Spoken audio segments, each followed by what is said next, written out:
rebels them in town, in town, in town.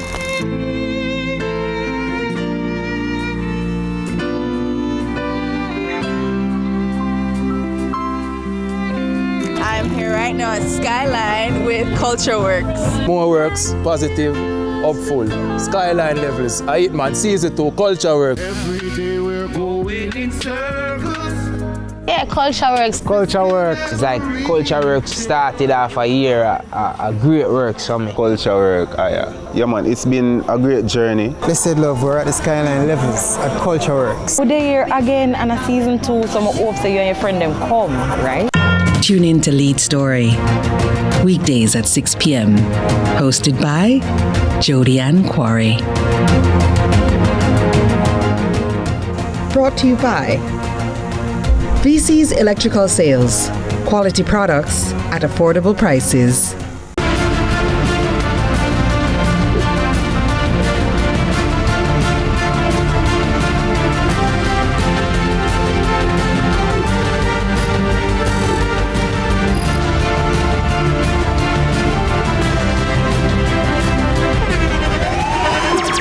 The internationally acclaimed On Stage with Winford Williams. At a new time, Saturdays at 8 p.m. on CVM TV. So much more than entertainment.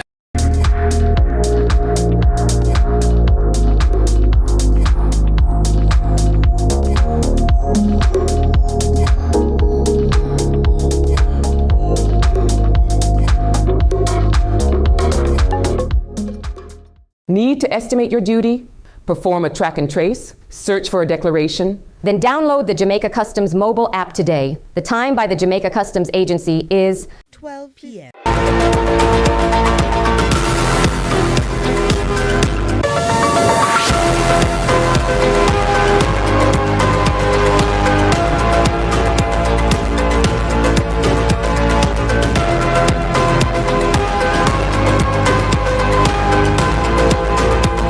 Thanks for joining us for CVM News at Noon. It's Friday, January 2, 2026. I'm Amoy Harriet. Up first this afternoon, the family of 15-year-old Romaine Campbell, who was killed in a targeted police operation in Westmoreland on Thursday, is disputing the police's claim that the teen was a crony of Delano Leslie, who police say was a high-risk target. Family members told CVM News the teen was going to shop when gunfire began.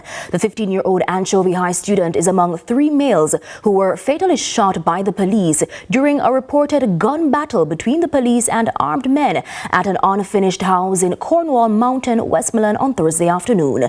The other deceased men have been identified as Christopher Campbell and Delano Leslie, otherwise called Crazy, who was featured on the Westmoreland Most Wanted list. Now, according to police, about 3:30 p.m., a team of officers acted on intelligence, went to an unfinished concrete dwelling house at Cornwall Mountain in search of Leslie, who was wanted for several cases of murders, shootings, and other criminal activities. Police say upon reaching the premises, they were greeted by gunfire from armed men inside the house. The fire was returned and a heated gun battle ensued through a vegetated area in the community. Now, when the shooting subsided, 3 men, including the 15-year-old, were found suffering from gunshot wounds and 2 9mm pistols taken from them. Now, Leslie, who was being sought for the May 2024 murder of Dwayne Otti, otherwise called Sparrow, at a bus stop in Macfield. He was also wanted for the December 2023 murder of Joshua Richards in Johnsontown, Hanover, and for shooting at police officers in Cornwall Mountain on 2 separate occasions, one in March of 2025 and September 2025. Now, when CVM TV visited the scene this morning, residents in the community were tight-lipped, and they said that Leslie has driven a reign of fear and terror in community members. Personnel from the Independent Commission of Investigation, INDECOM, are currently probing the scene. To a CVM News follow-up, a young woman who was rescued from rough waters at Sandhills Beach in Portmore on New Year's Day has since died in hospital, while a police constable and a 12-year-old boy remain unaccounted for. The incident unfolded during a group outing that quickly turned chaotic, prompting an urgent multi-agency search that's still underway this afternoon. To other news now, Prime Minister Dr. Andrew Holness continues to praise the Jamaica Constabulary Force, JCF, after the country recorded a 42% drop in murders in 2025. In Area 3 in particular, which covers Clarendon, Manchester and St. Elizabeth, murders fell by 44%. Area 3 Commander Assistant Commissioner of Police Calvin Allen says the decline came despite major disruptions caused by Hurricane Melissa. He notes that several officers were personally affected by the storm, but still reported for duty. The men were speaking at the UDC's Fireworks Festival in St. Elizabeth on New Year's Eve. If you don't ask any of the officers in St. Elizabeth as to how they were impacted, you would not know. Yes. Because they have lost roof, some have lost homes in totality, but they are at work. And so the energies that you saw from Superintendent Minto is the same energies you are seeing from the men and women in St. Elizabeth, and I must pause to applaud the team. So whatever has become of Area 3, it is as a result of the type of leadership that we are seeing right across the area, sir. What you have built is not just a reduction in murders, it is the confidence in the citizen that if a criminal commits a crime, he will be caught in short order. Yes.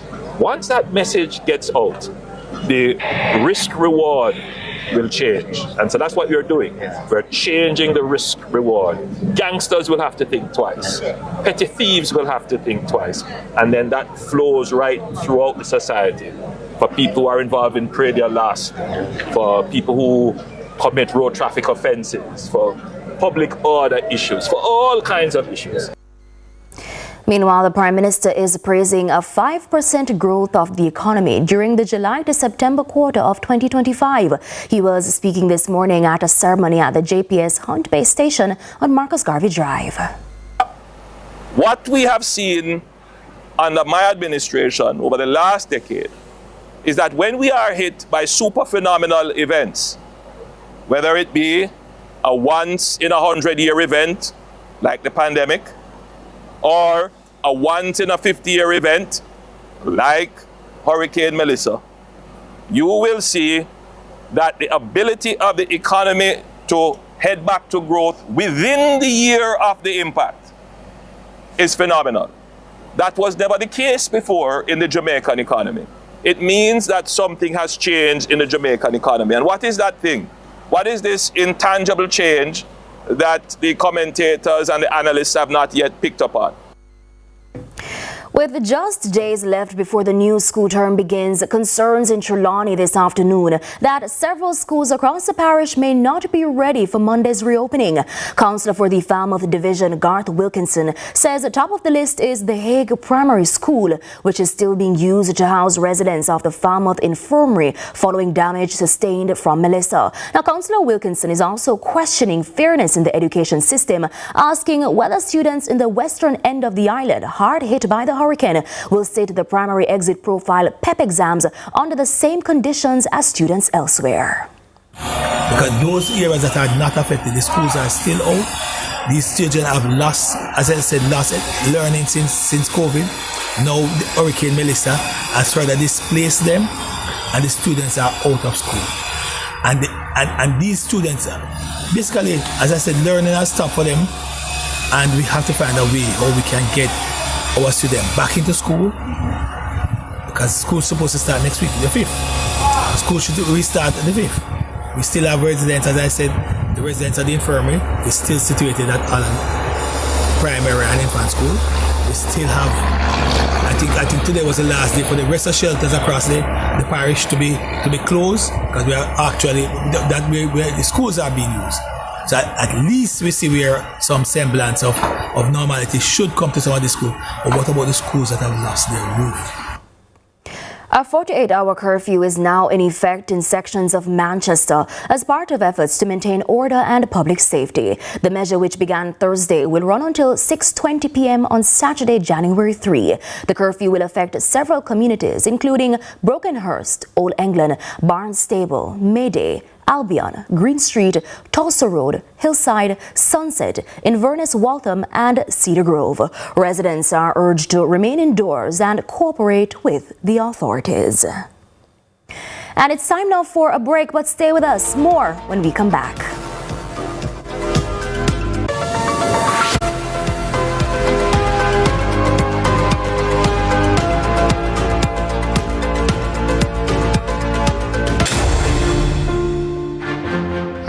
opportunity to firsthand see the devastation that this record Category 5 hurricane has caused on the nation. Let me reassure you, Jamaica, let me reassure you, my customers, that we here at JPS stand committed to work safely 24/7 to get the power restored. Well, as for me personally, mess up totally. Door blow off, house full of water, set to your thing. But as a worker of the company, I have to be out here to help. But I will stick to the task to make this be a reality where people get a light and be happy again once more. JPS, love you. It has been a very terrible situation in Montego Bay, especially where I come from. I am from Friendship. The storm Melissa has destroyed a lot of stuff, but nevertheless, as a worker, I am following my duty. I'm here to show up and to deliver, and I'm here to assist in recovering. And whatever it takes, we want Jamaica to know that we are here and we are moving forward. And there is hope.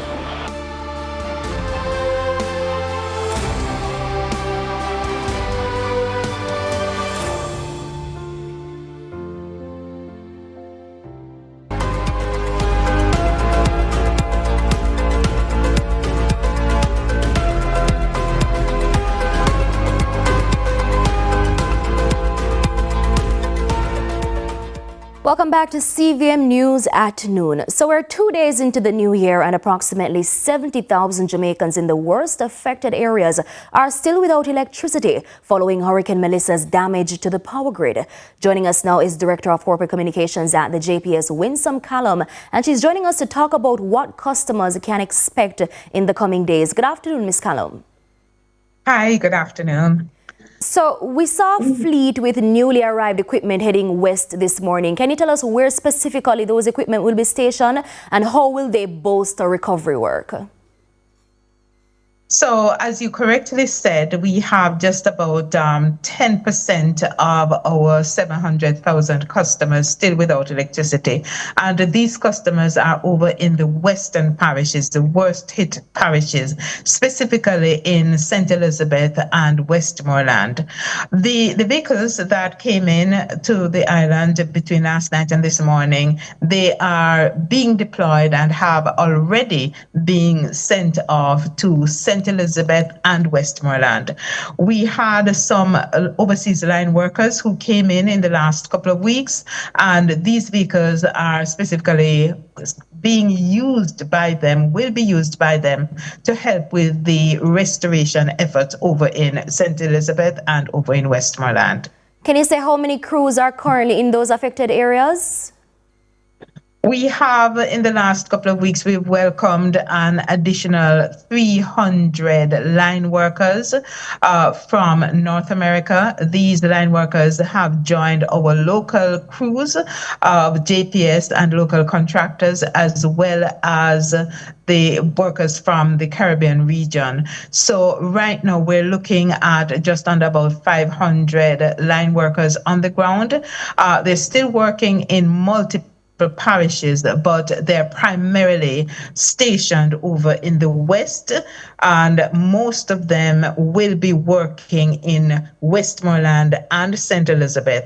And the reason for this concentration of resources, both manpower and equipment, is because of the level of effort that is required in these parishes.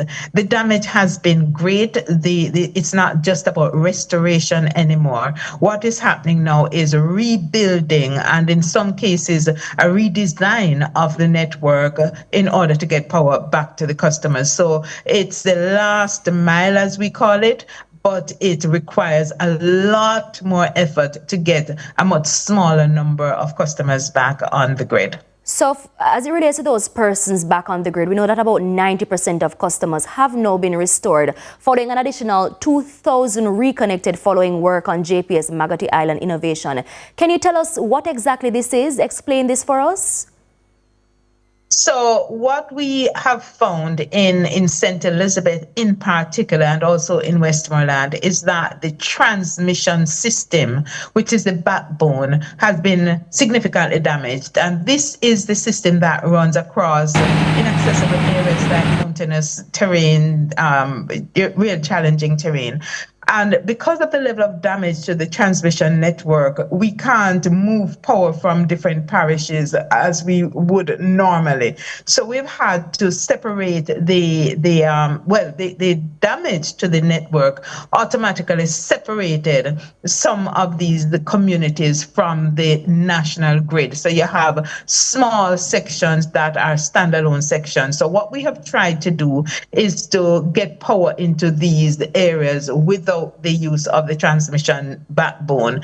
In St. Elizabeth, the Magotty Island, as we called it, our team came up with this creative innovation of using the Magotty power plant to get power to communities in St. Elizabeth that did not require the use of the transmission network. So because the damage to some of the sections of the distribution network was not as devastating as the damage to the transmission, we were able to do repairs in some communities and use the Magotty Island, which is it was able to start up by itself, didn't need power to be imported from outside of the parish. So because the Magotty Island is within the parish, we were able to move power from the hydro plant into some communities. And the Magotty power, the hydro plant, is now feeding over 2,000 customers as a result of that innovation.